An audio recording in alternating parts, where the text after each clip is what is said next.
राधे राधे दोस्तों, आप सभी का कान्हा एजुकेशन चैनल में स्वागत है। दोस्तों, हमारी जो आज की क्लास है दोस्तों वो राजस्थान के जीके के 16 पेपर की है।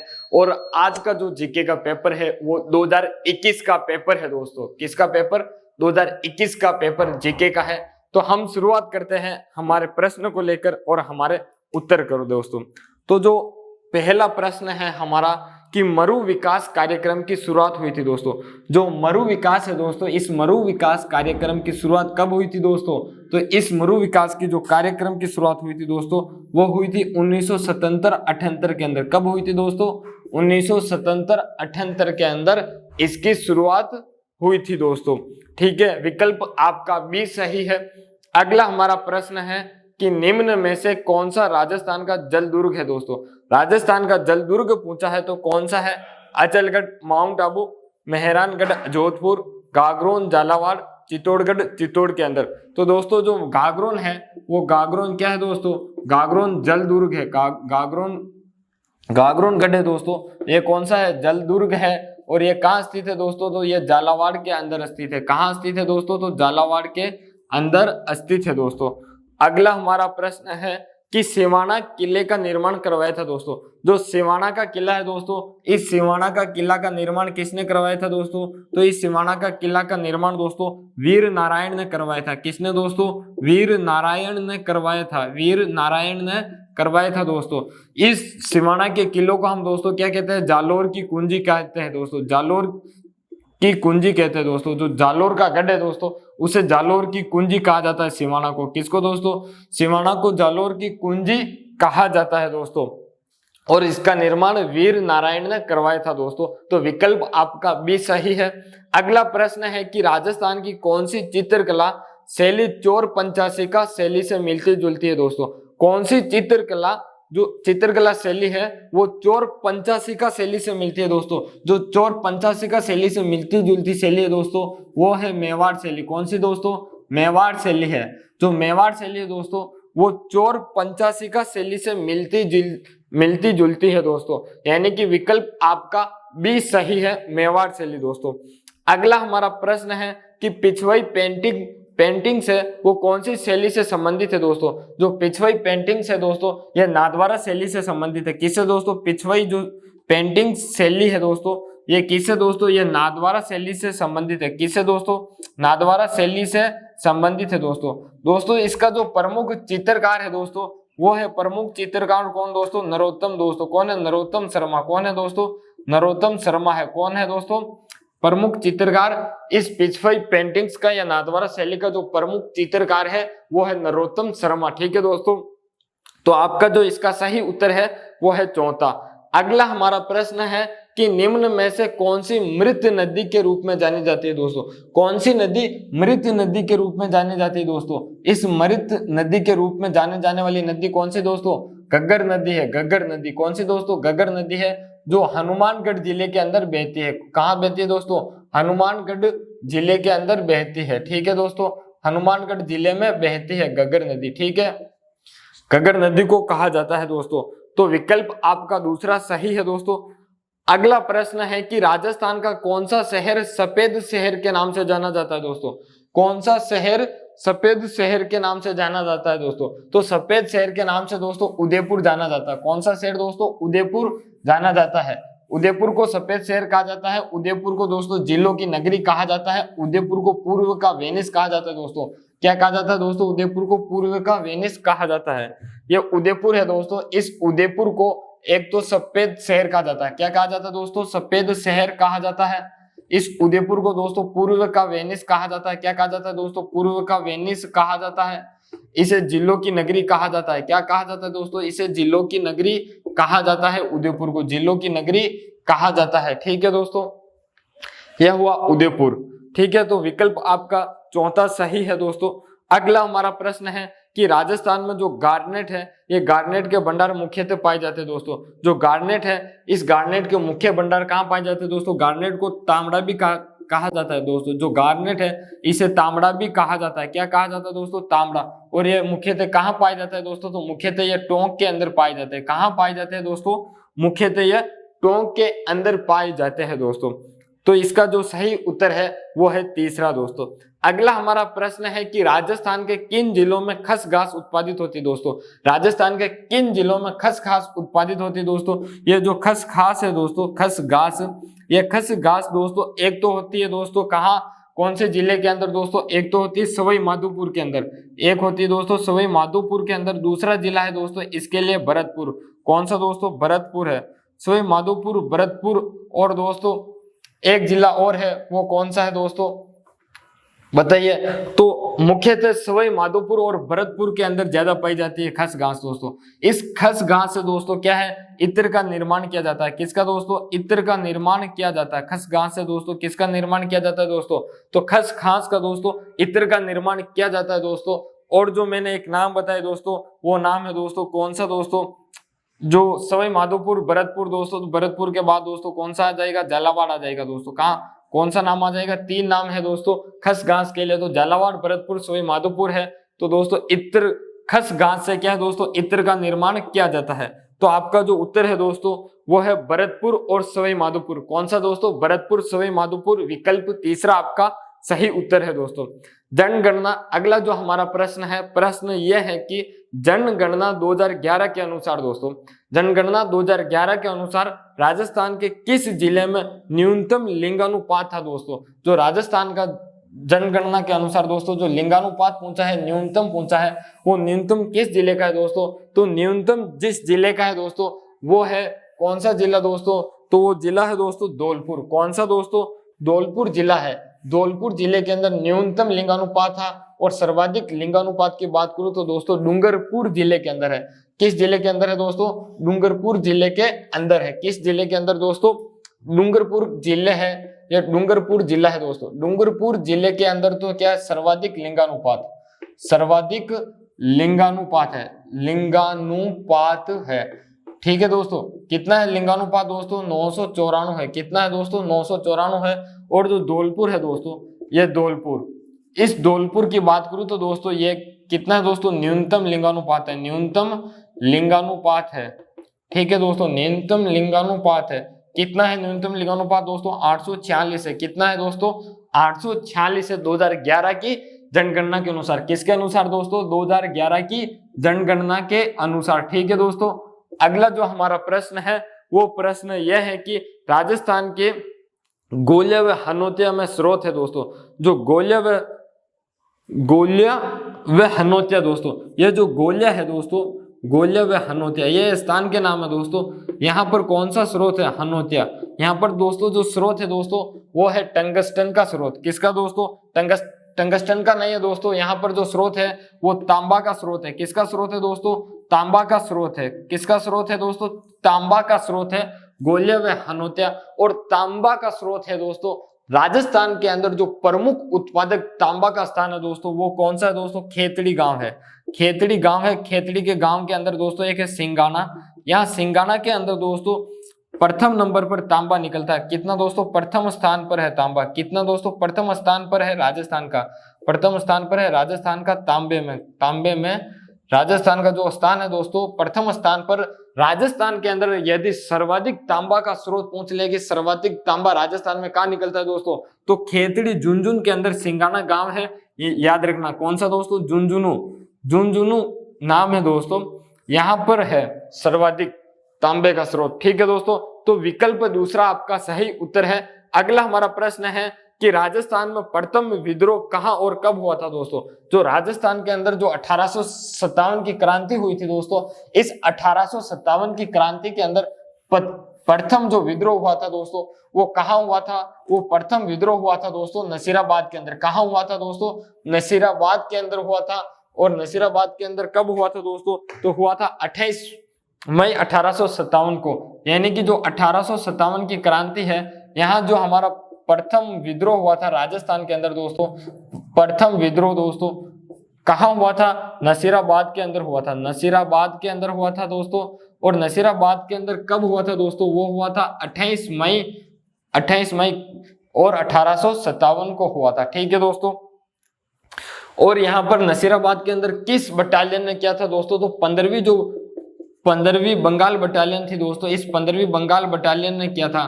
15वीं बंगाल बटालियन के सैनिकों ने किया था दोस्तों। ठीक है, अगला जो हमारा प्रश्न है वो प्रश्न यह है कि राजस्थान सरकार द्वारा जारी किया गया आपके द्वार कार्यक्रम आयोग आपके द्वारा कार्यक्रम निम्नलिखित में से किसकी जागरूकता के लिए है दोस्तों। राजस्थान सरकार ने एक दोस्तों क्या है, सरकार ने एक जारी किया है दोस्तों कार्यक्रम। वो कार्यक्रम ये है कि आयोग आपके द्वार दोस्तों, ये जो आयोग आपके द्वार है ये किनके लिए जारी किया गया दोस्तों, तो ये जारी किया गया है दोस्तों कि जो बच्चों के विरुद्ध अपराध होते हैं उनके लिए जारी किया गया।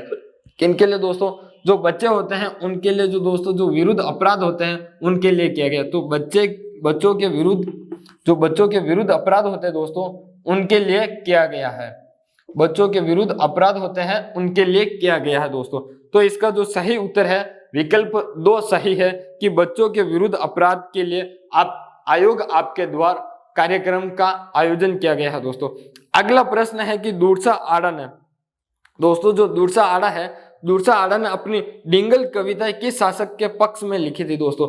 दूरसा आड़ा ने दोस्तों जो कविताएं लिखी थी दोस्तों, वो कविताएं दोस्तों लिखी थी दूरसा आड़ा ने। और ये दूरसा आड़ा ने दोस्तों डिंगल भाषा के अंदर जो कविता लिखी थी वो कविता किसके पक्ष में लिखी थी दोस्तों, तो वो कविताएं लिखी थी महाराणा प्रताप के पक्ष के अंदर। किसके अंदर दोस्तों, महाराणा प्रताप के पक्ष में, महाराणा प्रताप के पक्ष में लिखी थी। किसके पक्ष में दोस्तों, महाराणा प्रताप के पक्ष में लिखी थी दोस्तों। तो विकल्प आपका क्या है, पहला सही है दोस्तों। अगला प्रश्न है कि जो भक्ति संत रजब है ये किन से संबंधित है। दादू पंथ से संबंधित है, जसनाती पंथ से, विष्णोई पंथ से या राम सनई पंथ से दोस्तों। जो ये रजब जी है दोस्तों, रजब जी दादू पंथ से संबंधित है। किससे दोस्तों, दादू पंथ से संबंधित है दोस्तों। अगला जो हमारा प्रश्न है, प्रश्न यह है कि ये जो footwear design and development institute स्थित है ये कहाँ स्थित है दोस्तों। Footwear design and development institute स्थित दोस्तों कहाँ स्थित है, यह है दोस्तों जोधपुर के अंदर। कहाँ स्थित है दोस्तों, यह जोधपुर के अंदर स्थित है। कहाँ है दोस्तों, जोधपुर में स्थित है। ठीक है दोस्तों, अगला जो हमारा प्रश्न है वो प्रश्न यह है कि राजस्थान का कौन सा शहर द्वीपों का शहर कहलाता है दोस्तों। द्वीपों का शहर राजस्थान का कौन सा शहर कहलाता है दोस्तों, तो राजस्थान का जो शहर कहलाता है दोस्तों वो कहलाता है दोस्तों कौन सा, बांसवाड़ा शहर कहलाता है। कौन सा शहर कहलाता है दोस्तों, बांसवाड़ा। और बांसवाड़ा शहर इसलिए कहलाता है क्योंकि यहाँ पर जो बजाज सागर है दोस्तों, माही बजाज सागर, वहां पर दोस्तों उसके अंदर क्या है, छोटे छोटे टापू होने के कारण उसे 100 द्वीपों का शहर कहा जाता है दोस्तों। जो राजस्थान का शहर है दोस्तों 100 द्वीपों का शहर, ये जो 100 द्वीपों का शहर है दोस्तों, ये 100 द्वीपों का शहर किसे कहते हैं हम दोस्तों, तो हम 100 द्वीपों का शहर दोस्तों किसे कहते हैं, तो बांसवाड़ा को कहते हैं। किसे कहते हैं दोस्तों, बांसवाड़ा को कहते हैं। ठीक है दोस्तों, बांसवाड़ा को हम कहते हैं। विकल्प दूसरा सही था। अगला हमारा प्रश्न है कि नानक जी बिल का संबंध निम्न में से किस किसान आंदोलन से था दोस्तों। जो नानक जी बिल है, इन नानक जी बिल का संबंध दोस्तों किस किसान आंदोलन से है, तो नानक जी जो बिल है दोस्तों, नानक बिल, इसका बूंदी किसान आंदोलन से था। किससे दोस्तों, बूंदी किसान आंदोलन से था। बूंदी किसान आंदोलन से था। विकल्प आपका डी सही है। ठीक है दोस्तों, अगला हमारा प्रश्न है कि राजस्थान में जनजाति बालकों के लिए पहली हॉकी अकादमी स्थापित की जाएगी दोस्तों। जो राजस्थान में जनजाति बालकों के लिए पहली हॉकी अकादमी है दोस्तों, वो कहाँ स्थापित की जाएगी दोस्तों, तो जनजाति बालकों के लिए दोस्तों, ये जो जनजाति है दोस्तों, ये जनजाति बालकों के लिए दोस्तों, बालकों के लिए जो पहली हॉकी अकादमी है दोस्तों, पहली हॉकी अकादमी दोस्तों ये उदयपुर के अंदर स्थापित की गई है। कहां दोस्तों, उदयपुर के अंदर स्थापित कर दी गई है। कब दोस्तों, उदयपुर के अंदर स्थापित कर दी गई है इसको। ठीक है दोस्तों, तो आपका जो उत्तर है वो दूसरा सही है। अगला प्रश्न है कि जो प्रसिद्ध रचना लिल्टांस के लेखक है दोस्तों, जो प्रसिद्ध रचना लिल्टांस है दोस्तों, इस लिल्टांस के लेखक कौन है, तो इस दोस्तों इस लिल्टांस के जो लेखक है दोस्तों वो है कन्हैयालाल सेठिया। कौन है दोस्तों, कन्हैयालाल सेठिया है। लिल्टांस के लेखक कौन है दोस्तों, कन्हैयालाल सेठिया है। कन्हैयालाल सेठिया है। ठीक है दोस्तों, अगला जो हमारा प्रश्न है दोस्तों, प्रश्न यह है कि राजस्थान के रिफाइनरी प्रोजेक्ट में निम्नलिखित में से कौन हिस्सेदार है दोस्तों। जो राजस्थान के अंदर जो दोस्तों रिफाइनरी प्रोजेक्ट है, इस रिफाइनरी प्रोजेक्ट के अंदर कौन कौन शामिल है दोस्तों वो बताना है हमें। तो दोस्तों इसके अंदर एक तो राजस्थान सरकार स्वयं है, दूसरी HPCL है। कौन है दोस्तों? HPCL है दूसरी। कौन है दोस्तों? एक तो राजस्थान सरकार है रिफाइनरी के अंदर, दूसरी कौन है दोस्तों? HPCL है। तो इनके हिस्से के बारे में बता दूं, एक तो रिफाइनरी के अंदर कौन है दोस्तों? रिफाइनरी। तो रिफाइनरी के अंदर जिन जिनका हिस्सा है उनके बारे में बता दूं दोस्तों, एक तो राजस्थान सरकार है। कौन है दोस्तों? एक तो राजस्थान सरकार है। तो इस राजस्थान सरकार का दोस्तों कितना हिस्सा है? इस राजस्थान सरकार का दोस्तों 26% हिस्सा है। कितना दोस्तों? 26% हिस्सा है। ठीक है दोस्तों, 26 है या 24 है दोस्तों? तो 24 और 76, हाँ दोस्तों, तो जो है कितना प्रतिशत हिस्सा है दोस्तों? 24% हिस्सा है। और जो HPCL है दोस्तों, इस HPCL का दोस्तों 76% हिस्सा है। कितना दोस्तों? 76% हिस्सा है। जो रिफाइनरी है, राजस्थान के रिफाइनरी प्रोजेक्ट में निम्नलिखित में कौन हिस्सेदार है दोस्तों? एक तो राजस्थान सरकार हिस्सेदार है और एक HPCL हिस्सेदार है। तो राजस्थान सरकार का उसमें 24% हिस्सा है और HPCL का 76% हिस्सा है दोस्तों। अगला जो हमारा प्रश्न है कि राजस्थान की निम्न पर्वत चोटियों को ऊंचाई के बढ़ते हुए क्रम में बताइए दोस्तों। पर्वत चोटियों को, जो पर्वत चोटियां हैं, इनको ऊंचाई में बढ़ते हुए क्रम में हमें बताना है दोस्तों। तो क्रम के अंदर बताते हैं कि किस चोटी का ऊंचाई का क्रम है दोस्तों। जो नाग पहाड़ है दोस्तों, नाग पहाड़ की ऊंचाई दोस्तों कितनी है? नाग पहाड़ है, इस नाग पहाड़ की ऊंचाई कितनी है दोस्तों? नाग पहाड़ के बाद आती है दोस्तों खोहे। कितनी आती है दोस्तों? खोहे आती है। खोहे के बाद आती है दोस्तों दिलवाड़ा। कौन सी आती है दोस्तों? दिलवाड़ा आती है। दिलवाड़ा के बाद दोस्तों है गुरु शिखर। अब इनकी ऊंचाई आप बताओ तो दोस्तों मैं बता दूं कि कौन सी है। यदि आप नहीं बताओगे तो भी मुझे तो बतानी ही है दोस्तों। तो गुरु शिखर की दोस्तों 1720 या 1722 मीटर। कितनी दोस्तों? 1722 मीटर है। जो गुरु शिखर है दोस्तों, इसकी कितनी है? 1722 मीटर है। और इसकी दिलवाड़ा है दोस्तों, इसकी 1435 मीटर के लगभग है। कितनी दोस्तों? 1435 मीटर के लगभग है दोस्तों। खोह है दोस्तों, खोहे की है 920 मीटर। कितनी दोस्तों? खोहे है जो, इस खोहे की 920 मीटर है। और ये नाग पहाड़ दोस्तों इसकी 700 मीटर के लगभग है। कितनी दोस्तों? 700 मीटर के लगभग है दोस्तों। कितनी है दोस्तों? 700 मीटर के लगभग है। तो हम बता सकते हैं कि नाग पहाड़ से खोह बड़ी है, खोह से दिलवाड़ा बड़ी है और दिलवाड़ा से गुरु शिखर बड़ी है। तो हमारा जो उत्तर होगा, पहले तो नागपाड़ आएगा, फिर खोह आएगा, फिर दिलवाड़ा और फिर गुरु शिखर आएगा। तो इसके अंदर दोस्तों ऑप्शन देख ले, पहले नागपाड़ विकल्प ए और विकल्प 3 के अंदर बता रखा है। इसके बाद हम खोह देखते तो विकल्प 1 के अंदर दे रखा है, विकल्प 3 के अंदर दिलवाड़ा आ गया। यानी कि तो हमारा जो सही उत्तर है वो है विकल्प 1 सही उत्तर है दोस्तों। अगला हमारा प्रश्न है कि राजस्थान के एकीकरण के चरणों में सबसे बड़ा चरण किसे माना जाता है दोस्तों? जो राजस्थान का एकीकरण हुआ था दोस्तों, इस एकीकरण के अंदर सबसे बड़ा चरण किसे माना जाता है दोस्तों?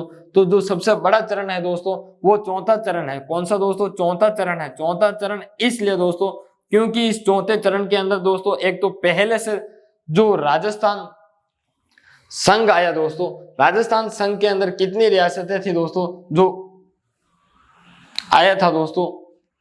राजस्थान संघ नहीं आया था दोस्तों। कौन सा संघ आया था दोस्तों? बताइए जल्दी से जल्दी। MPSV संयुक्त राजस्थान आया था दोस्तों। तो इस संयुक्त राजस्थान के अंदर दोस्तों जो कितने थे, तो इसके अंदर दोस्तों 10 तो रियासत थी और कितना दोस्तों? एक ठिकाना था। 10 + 1 तो यह थी तीसरे चरण की थी। ठीक है दोस्तों, संयुक्त राजस्थान आया। इसके बाद दोस्तों इसके अंदर 4 बड़ी बड़ी रियासतें मिली। जैसलमेर मिला, जयपुर मिला, जोधपुर मिला और क्या मिला दोस्तों? बीकानेर। यानी कि जयपुर, जैसलमेर, जोधपुर और बीकानेर 4 रियासतें मिली, प्लस एक ठिकाना भी मिला था दोस्तों। ठीक है, तो जब 4 रियासतें, बड़ी रियासतें जब संयुक्त राजस्थान के अंदर मिली तो हमने 30 मार्च के अंदर दोस्तों क्या बनाया था? राजस्थान दिवस बनाया था। इसलिए जो सबसे बड़ा चरण है वो है चतुर्थ चरण। विकल्प आपका तीसरा सही है इसके अंदर दोस्तों। अगला हमारा प्रश्न है कि अक्षांशीय स्थिति के अनुसार राजस्थान के कौन से जिले उष्ण कटिबंधीय क्षेत्रों में आते हैं दोस्तों? जो अक्षांशीय स्थिति है दोस्तों, इस अक्षांशीय स्थिति के अनुसार दोस्तों उष्ण कटिबंधीय जिले बताना है। तो उष्ण कटिबंधीय क्षेत्र के अंदर कौन सा जिला आता है? तो दोस्तों राजस्थान का सिर्फ एक जिला आता है। कौन सा जिला आता है दोस्तों? ये उष्ण कटिबंधीय के अंदर दोस्तों राजस्थान का सिर्फ एक जिला आता है। उष्ण कटिबंधीय के अंदर, उष्ण ये जो कटिबंधीय क्षेत्र है इसके अंदर राजस्थान का एक जिला आता है दोस्तों। वो जिला आता है दोस्तों कौन सा? बांसवाड़ा जिला आता है। कौन सा जिला आता है दोस्तों? बांसवाड़ा जिला आता है। और बांसवाड़ा जिला भी इसलिए आता है क्योंकि इससे क्या दोस्तों? कर्क रेखा गुजरती है। कौन सी दोस्तों? कर्क रेखा गुजरती है और इस कर्क रेखा को हम दोस्तों क्या बताते हैं कि ये अक्षांश रेखा है, अक्षांश रेखा है और क्या है दोस्तों, कर्क रेखा गुजरती है। ठीक है दोस्तों, 22वां विकल्प एक सही है दोस्तों। अगला जो हमारा प्रश्न है कि राजस्थान में प्रचलित किस त्योहार में स्त्रियां एकत्रित होकर कुमार के घर जाकर दोस्तों छिद्र किए हुए एक गड्ढे में दीपक रख कर अपने घर गीत गाती हुई लौटती है दोस्तों। जो क्या है, राजस्थान की स्त्रियां है, वो स्त्रियां दोस्तों कुमार के घर जाती है, वहां से एक कुमार से क्या है छिद्र किया हुआ एक गड्ढे लेती है दोस्तों, एक गड्ढा लेती है, मिट्टी का गड्ढा। उस मिट्टी के गड्ढे के अंदर एक छिद्र होता है, छिद्र के अंदर क्या है, दीपक लगाकर निकलती दोस्तों, दीपक रखकर और गीत गाकर। तो ये किस त्योहार पर गाया जाता है दोस्तों, तो ये गुड़ला त्योहार पर गाया जाता है। किस त्योहार पर दोस्तों, गुड़ला त्योहार पर गाया जाता है दोस्तों, गुड़ला त्योहार पर। और गुड़ला त्योहार कब आता है दोस्तों, तो ये आता है चैत्र कृष्ण अष्टमी को आता है। कब आता है दोस्तों, चैत्र कृष्ण अष्टमी को आता है गुड़ला त्योहार दोस्तों। तो हमारा जो उत्तर होगा विकल्प चौथा है, गुड़ला का त्योहार दोस्तों। अगला हमारा प्रश्न है कि किस अभिलेख को कर्नल टोड द्वारा इंग्लैंड ले जाते समय समुद्र में फेंक दिया गया दोस्तों। कौन सा अभिलेख था जिसने कर्नल टोड ने, जो कर्नल टोड है दोस्तों, इस कर्नल टोड ने समुद्र में फेंक दिया, तो दोस्तों कौन सा अभिलेख था दोस्तों, तो वो था मानमोरी का लेख। कौन सा दोस्तों, मानमोरी का लेख था, मानमोरी का लेख था दोस्तों। कौन सा लेख था, मानमोरी का लेख था दोस्तों। ठीक है, विकल्प आपका तीसरा सही है दोस्तों, मानमोरी का लेख है दोस्तों। और इसके अंदर दोस्तों जो मानसरोवर झील है, इस मानसरोवर झील का भी क्या है, वर्णन है। मानसरोवर झील का भी क्या है दोस्तों, मानसरोवर झील का वर्णन है इसके अंदर। ठीक है दोस्तों, अगला जो हमारा प्रश्न है वो प्रश्न ये है कि डूंगरपुर में प्रजा मंडल की स्थापना किसके अध्यक्षता में हुई थी दोस्तों। जो डूंगरपुर है दोस्तों, इस डूंगरपुर की जो प्रजा मंडल की स्थापना हुई थी उसके अध्यक्ष कौन थे, किसकी अध्यक्षता में हुई थी दोस्तों, तो डूंगरपुर प्रजा मंडल की स्थापना करने वाले दोस्तों कौन है, भोगीलाल पांड्या। कौन है दोस्तों, भोगीलाल पांड्या है, भोगीलाल पांड्या है। ठीक है दोस्तों, भोगीलाल पांड्या। तो हम क्या है दोस्तों, इस डूंगरपुर की प्रजा मंडल को याद रखने के लिए एक ट्रिक बनाई थी, उसके अंदर एक शब्द आया था बोडू। क्या आया था दोस्तों, बोडू। डू से तो क्या है डूंगरपुर और बो से भोगीलाल पांड्या है। और इसकी स्थापना दोस्तों भोगीलाल पांड्या ने दोस्तों कब की थी, 1944 के अंदर की थी। कब की थी दोस्तों, 1944 के अंदर की थी दोस्तों। अगला जो हमारा प्रश्न है कि राजस्थान लिपि के अशुद्ध रूप को कहते हैं दोस्तों। जो राजस्थान की लिपि है दोस्तों, इस राजस्थान के लिपि के अशुद्ध रूप को क्या कहते हैं दोस्तों, मूडिया लिपि, खराड़ी लिपि, रांगड़ी लिपि, निमाड़ी लिपि।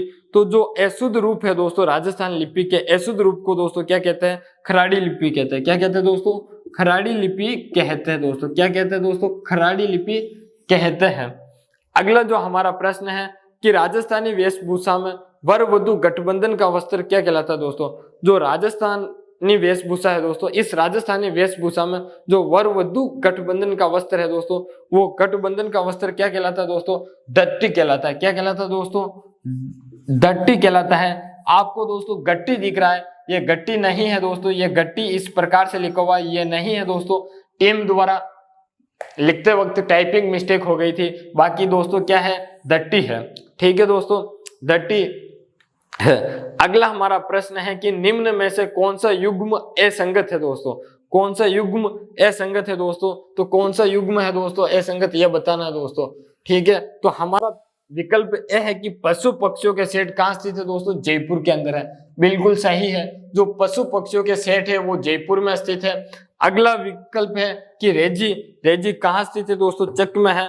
रमकड़ा उद्योग कांकरोली दोस्तों, ये रमकड़ा उद्योग कांकरोली के अंदर नहीं है दोस्तों, रमकड़ा उद्योग कांकरोली के अंदर नहीं है दोस्तों। रमकड़ा उद्योग गलियाकोट डूंगरपुर के अंदर स्थित है। कहाँ है दोस्तों, गलियाकोट डूंगरपुर के अंदर स्थित है दोस्तों। कहाँ स्थित है, गलियाकोट डूंगरपुर के अंदर स्थित है। तो विकल्प आपका तीसरा सही है दोस्तों।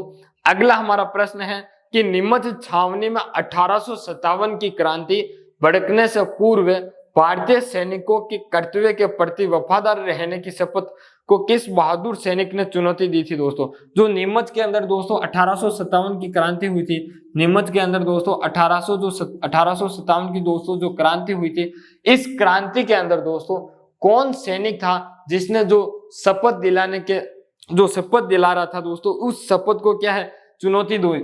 जो कर्नल एबोट थे दोस्तों, ये कर्नल एबोट क्या है, इन जो अपने सैनिक थे कर्नल एबोट, ये क्या है दोस्तों, सैनिकों को क्या दिला रहा था, सैनिकों को शपथ दिला रहा था कि आपको क्या है कि वफादार रहना है और वफादार रहकर आपको क्या है साथ देना है, ना कि विद्रोह करना। तो इस शपथ का दोस्तों उल्लंघन किसने किया, सैनिक शपथ को चुनौती किसने दी, तो जो चुनौती है दोस्तों शपथ को चुनौती देने वाले दोस्तों मोहम्मद अली बेग है। कौन है दोस्तों, मोहम्मद अली बेग है। मोहम्मद अली बेग ने क्या है दोस्तों चुनौती दी थी। मोहम्मद अली बेग ने क्या है दोस्तों सैनिकों को शपथ दिला रहा था, तो इस शपथ को क्या है चुनौती दी थी सबसे पहले इन्होंने। ठीक है, विकल्प आपका तीसरा सही है। अगला प्रश्न है कि राजस्थान से लोकसभा सदस्य के रूप में चुनी गई प्रथम महिला कौन थी दोस्तों। जो राजस्थान से दोस्तों लोकसभा सदस्य के रूप में चुनी गई प्रथम महिला दोस्तों कौन है, गायत्री देवी। कौन है दोस्तों, गायत्री देवी है। कौन है दोस्तों, गायत्री देवी है। ठीक है दोस्तों, अगला हमारा प्रश्न है कि निम्न में से कौन सा युग्म असंगत है दोस्तों। कौन सा युग्म असंगत है, एक तरफ मेला दे रखा है एक तरफ महा, तो अलवर महोत्सव दोस्तों फरवरी माह में किया जाता है, बिल्कुल राइट है। बेणेश्वर मेला फरवरी में किया जाता है, बिल्कुल ये भी युग्म संगत है। ब्रज महोत्सव मार्च दोस्तों, ब्रज महोत्सव है वो भी फरवरी के अंदर किया जाता है दोस्तों। जो ये ब्रज महोत्सव है भरतपुर का है दोस्तों। ब्रज महोत्सव कहाँ मनाया जाता है दोस्तों, तो ये भरतपुर के अंदर मनाया जाता है, भरतपुर में मनाया जाता है और यह भी फरवरी माह में आता है। कब आता है दोस्तों, फरवरी माह में आता है, मार्च में नहीं आता है। तो आपका जो उत्तर होगा वो उत्तर दोस्तों तीसरा होगा, विकल्प तीसरा। ठीक है, अगला हमारा प्रश्न है कि राजस्थान में राष्ट्रीय ग्रामीण रोजगार गारंटी योजना का शुभारंभ कब हुआ था दोस्तों। जो राजस्थान है, इस राजस्थान के अंदर राष्ट्रीय ग्रामीण रोजगार गारंटी योजना का शुभारंभ कब हुआ था दोस्तों। इसका शुभारंभ हुआ था 2 फरवरी 2006 को, 2 फरवरी 2006 को हुआ था। तो जो आपका विकल्प है पहला कि 2 फरवरी 2006 को इसका क्या है राष्ट्रीय ग्रामीण रोजगार गारंटी का शुभारंभ हुआ था दोस्तों। अगला प्रश्न है कि काली उपजाऊ मिट्टी मुख्यतः किस भौतिक विभाग की विशेषता है दोस्तों। ये जो काली उपजाऊ मिट्टी है दोस्तों ये मुख्यतः किस विभाग की है दोस्तों, तो ये जो दक्षिणी पूर्वी जो पठार है दोस्तों, इस दक्षिणी पूर्वी पठार के भाग की है। किसकी दोस्तों, दक्षिणी पूर्वी पठार के भाग की है। दक्षिणी पूर्वी पठार, यह जो दक्षिणी पूर्वी पठारी बाग है दोस्तों, इस दक्षिणी पूर्वी पठारी बाग की है। किसकी है दोस्तों, दक्षिणी पूर्वी पठारी बाग की है दोस्तों। ये दक्षिणी पूर्वी पठारी बाग की यानी हाड़ौती क्षेत्र की। किसकी है दोस्तों, हाड़ौती क्षेत्र की है। ठीक है दोस्तों, हाड़ौती क्षेत्र की है। काली उपजाऊ मिट्टी मुख्यतः कौन सी दोस्तों, काली उपजाऊ मिट्टी। जो काली उपजाऊ मिट्टी है दोस्तों यह मुख्यतः किस क्षेत्र की या किस भौतिक विभाग की विशेषता है, तो दोस्तों दक्षिणी पूर्वी पठारी बाग की है। दक्षिणी पूर्वी पठारी बाग के अंदर दोस्तों हाड़ौती क्षेत्र आता है और यहाँ पर कौन सी दोस्तों, काली उपजाऊ मिट्टी है। तो विकल्प आपका पहला सही है दोस्तों। अगला जो प्रश्न है हमारा कि राजस्थान में मानसून का जुआ किसे कहा जाता है दोस्तों। जो राजस्थान है, राजस्थान के अंदर दोस्तों जो मानसून का जुआ है दोस्तों, इस मानसून का जुआ दोस्तों किसे कहा जाता है, तो मानसून का जुआ दोस्तों कृषि को कहा जाता है। किसको दोस्तों, कृषि को कहा जाता है। किसको कहा जाता है दोस्तों, कृषि को कहा जाता है दोस्तों। अगला प्रश्न है कि धौली गंगा परियोजना किस राज्य में स्थापित की गई है दोस्तों। ये जो धौली गंगा परियोजना है दोस्तों ये कहाँ स्थापित की गई है दोस्तों, तो ये धौली गंगा परियोजना दोस्तों उत्तराखंड के अंदर स्थापित की गई है। उत्तराखंड के अंदर स्थापित की गई है, उत्तराखंड के अंदर। ठीक है दोस्तों, तो विकल्प आपका तीसरा सही है दोस्तों। अगला हमारा प्रश्न है कि राजस्थान में निम्न में से किस स्थान पर चित्रित शैलाश्रयों की खोज की गई है दोस्तों। तो राजस्थान में निम्न में से किस स्थान पर चित्रित शैलाश्रयों की खोज की गई दोस्तों। तो शैलाश्रयों की खोज कहाँ की गई थी दोस्तों, तो शैलाश्रयों की खोज दर्ग पर की गई थी, दर्ग के अंदर की गई थी दोस्तों। तो विकल्प आपका इसका दूसरा सही है। अगला हमारा प्रश्न है दोस्तों कि राज्य निर्वाचन आयोग द्वारा अक्टूबर 2019 में दोस्तों जो नगर निगम है, इस नगर निगम पार्षद के चुनाव हेतु अधिकतम चुनाव राशि जो खर्च करने के लिए है दोस्तों, इसकी सीमा कितनी निर्धारित की थी दोस्तों। तो जो राज्य निर्वाचन आयोग है दोस्तों, इस राज्य निर्वाचन आयोग 2019 ने दोस्तों 2019 ने नगर निगम के लिए नगर परिषद की जो आय है दोस्तों, चुनाव आय खर्च चुनाव सीमा, चुनाव के समय जो खर्च करने की जो सीमा है दोस्तों, वो खर्च करने की जो सीमा कितनी है दोस्तों, सीमा 1.5 लाख यानी कि 1.5 लाख है। और जो नगर पालिका है दोस्तों, इस नगर पालिका की जो आय घोषित की थी दोस्तों कि जो चुनाव के समय आप कितना खर्च कर सकते हो, तो ये आय की थी दोस्तों कितनी, 1 लाख की थी। कितनी की थी दोस्तों, 1 लाख की थी। ठीक है दोस्तों, नगर निगम की 2.5 लाख है, नगर परिषद की 1.5 लाख है, और जो नगर पालिका है इसकी 1 लाख है। 2019 के समय राज्य निर्वाचन आयोग किसने दोस्तों, राज्य निर्वाचन आयोग ने की थी दोस्तों, राज्य निर्वाचन आयोग ने चुनाव खर्च सीमा निर्धारित की थी। तो ये जो चुनाव खर्च सीमा है यह है दोस्तों। तो हमारा इसका जो सही उत्तर है वो है पहला 2.5 लाख। अगला हमारा प्रश्न है कि राजस्थान का कौन सा राष्ट्रीय उद्यान प्रवासी पक्षी साइबेरियन क्रेन के लिए जाना जाता है दोस्तों, तो वो है केवलादेव राष्ट्रीय उद्यान। कौन सा दोस्तों, केवलादेव राष्ट्रीय उद्यान, केवलादेव राष्ट्रीय उद्यान, केवलादेव राष्ट्रीय उद्यान। ये दोस्तों साइबेरियन क्रेन के लिए है, प्रवासी पक्षी इसके लिए जाना जाता है दोस्तों। तो केवलादेव राष्ट्रीय उद्यान के बारे में बता दो दोस्तों, ये भरतपुर का है और ये राजस्थान का सबसे छोटा है। कौन सा दोस्तों, राजस्थान का सबसे छोटा क्या है दोस्तों, सबसे छोटा क्या है दोस्तों, राजस्थान का सबसे छोटा राष्ट्रीय उद्यान है। कौन सा दोस्तों, राजस्थान का सबसे छोटा राष्ट्रीय उद्यान केवलादेव राष्ट्रीय उद्यान है, जो भरतपुर के अंदर है दोस्तों। ठीक है, अगला जो हमारा प्रश्न है कि 56 मैदान संबंधित है दोस्तों। 56 का मैदान कहाँ है दोस्तों, तो 56 का मैदान दोस्तों जो बांसवाड़ा और प्रतापगढ़ के मध्य जो स्थान है, बांसवाड़ा और जो प्रतापगढ़ है दोस्तों, इस बांसवाड़ा और प्रतापगढ़ के मध्य जो स्थान है दोस्तों, यह स्थान क्या कहलाता है दोस्तों, 56 का मैदान कहलाता है। क्या कहलाता है दोस्तों, 56 का मैदान कहलाता है। 56 का मैदान बांसवाड़ा और प्रतापगढ़ के मध्य जो स्थान है वो कहलाता है। तो जो आपके दोस्तों 56 का मैदान संबंधित है, 56 का मैदान दोस्तों, तो क्या है दोस्तों, 56 का मैदान संबंधित है बांसवाड़ा और प्रतापगढ़ मध्य के स्थान कहलाता है। जो दोस्तों कहाँ है, विकल्प के अंदर ये नहीं लिखा हुआ है, मध्य माही बेसिन, हाड़ौती पठार से, अर्ध शुष्क प्रदेश से, पूर्वी मैदान से। तो दोस्तों जो मध्य माही बेसिन है, कौन सा दोस्तों, मध्य माही बेसिन है, इससे संबंधित है, मध्य माही बेसिन से संबंधित है दोस्तों। तो अगला जो हमारा प्रश्न है, अगला प्रश्न कि साहित्यिक रचना पग फेरो के रचयिता है दोस्तों। जो साहित्यिक रचना है कि पग फेरो, इससे संबंधित कौन है दोस्तों, इसके रचयिता कौन है, तो रचयिता है दोस्तों मणि मधुकर। कौन है दोस्तों, मणि मधुकर है। कौन है, मणि मधुकर है। पग फेरो, ये जो दोस्तों पग फेरो है, इस पग फेरो के रचयिता की बात करूं दोस्तों, तो रचयिता कौन है, इसके जो रचयिता है दोस्तों वो है मणि मधुकर। कौन है दोस्तों, मणि मधुकर है, मणि मधुकर है दोस्तों। विकल्प आपका दूसरा सही है दोस्तों।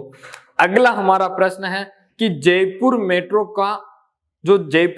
की ट्रक गेज है दोस्तों, वो कितनी है दोस्तों। ये जो जयपुर मेट्रो है दोस्तों, इस जयपुर मेट्रो की ट्रक गेज कितनी है, जयपुर मेट्रो की जो दोस्तों ट्रक गेज है वो कितनी है दोस्तों, तो ये ट्रक गेज दोस्तों, ट्रक गेज 1435 मिमी है। कितनी दोस्तों, 1435 मिमी है। जयपुर ट्रक गेज, जयपुर दोस्तों जो जयपुर की मेट्रो है, इसकी बात करें तो दोस्तों 2015 के अंदर दोस्तों इसकी शुरुआत हुई थी दोस्तों।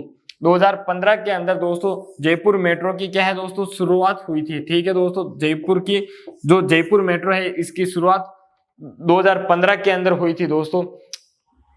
ठीक है, अगला जो हमारा प्रश्न है कि राजस्थान में झुंझुनू की प्रसिद्ध रानी सती का वास्तविक नाम क्या है दोस्तों। जो झुंझुनू के अंदर दोस्तों प्रसिद्ध रानी सती है, इस रानी सती का जो वास्तविक नाम है दोस्तों, वो वास्तविक नाम क्या है दोस्तों, तो इस रानी सती का वास्तविक नाम है दोस्तों नारायणी देवी। कौन है दोस्तों, नारायणी देवी है। वास्तविक नाम क्या है दोस्तों, नारायणी देवी है, जो विकल्प 34 के अंदर है दोस्तों। अगला हमारा प्रश्न है कि अष्टछाप कवि मंडली का गठन किसने किया था दोस्तों। जो अष्टछाप कवि मंडली है दोस्तों, इस अष्टछाप कवि मंडली के अंदर दोस्तों कितने कवि थे, तो इसके अंदर दोस्तों 8 कवि थे। कितने थे दोस्तों, 8 कवि थे। और इसका दोस्तों जो गठन किया था, वो गठन किसने किया था दोस्तों, गठन किया था विठल दास ने। किसने दोस्तों, विठल दास ने गठन किया था। विठल दास ने इसका क्या किया दोस्तों, गठन किया था अष्टछाप कवि मंडली का दोस्तों। ठीक है, अगला हमारा प्रश्न है कि निम्न में से कौन सा राजस्थान का प्रसिद्ध लोक नृत्य नहीं है दोस्तों। तुरा, कलंगी, भवई, कालबेलिया, कच्ची घोड़ी। दोस्तों कौन सा राजस्थान का प्रसिद्ध लोक नृत्य नहीं है, तो दोस्तों वो है तुर्रा कलंगी। कौन सा दोस्तों? तुरा कलंगी नहीं है। तुरा कलंगी दोस्तों एक लोक नाट्य है। क्या है दोस्तों? तुरा कलंगी एक लोक नाट्य है। विकल्प ए आपका सही है। अगला हमारा जो प्रश्न है कि निम्नलिखित में से कौन सा सुमेलित नहीं है। एक तरफ पर्यटन स्थल और दूसरी तरफ जिला स्थान दे रखा है। तो पांडुपोल दोस्तों अलवर में है। सास बहू का मंदिर दोस्तों नागदा के अंदर है। मीठे शाह की दरगाह झालावाड़ के अंदर है दोस्तों। मंडोर दोस्तों जोधपुर के अंदर है। कहाँ है दोस्तों? मंडोर जो है वो जोधपुर के अंदर है, ना कि जयपुर के अंदर। मंडोर कहाँ है? जोधपुर में है। और दोस्तों जो जोधपुर के शासक थे दोस्तों, इन शासकों की क्या है? शासकों की दोस्तों जो छतरी है, शासकों की, इन शासकों की छतरी कहाँ है दोस्तों? तो शासकों की जो छतरी है वो मंडोर के अंदर स्थित है। ठीक है दोस्तों, जोधपुर के शासकों की छतरी कहाँ है दोस्तों? मंडोर के अंदर है। तो आपका जो विकल्प सही है वो है चौथा दोस्तों। अगला हमारा प्रश्न है कि राजस्थान सरकार की नवीनतम जनसंख्या नीति की जो घोषणा है वो घोषणा कब की गई दोस्तों? जो राजस्थान सरकार है, इस राजस्थान सरकार द्वारा नवीनतम जनसंख्या नीति घोषित की गई दोस्तों। नवीनतम जो जनसंख्या नीति घोषित की गई थी वो कब घोषित की गई दोस्तों? तो वो घोषित की गई है 20 जनवरी 2020 को। 20 जनवरी 2020 को क्या है दोस्तों? घोषित की गई। 20 जनवरी 2020 को घोषित की गई। इसका जो सही उत्तर है दोस्तों, विकल्प बी इसका सही उत्तर है दोस्तों। हमारी है दोस्तों आज क्लास समाप्त हो चुकी है दोस्तों। तो आपने मेरे चैनल को सब्सक्राइब नहीं किया है दोस्तों, तो चैनल को सब्सक्राइब करें और अपने दोस्तों तक शेयर करें। आपका धन्यवाद।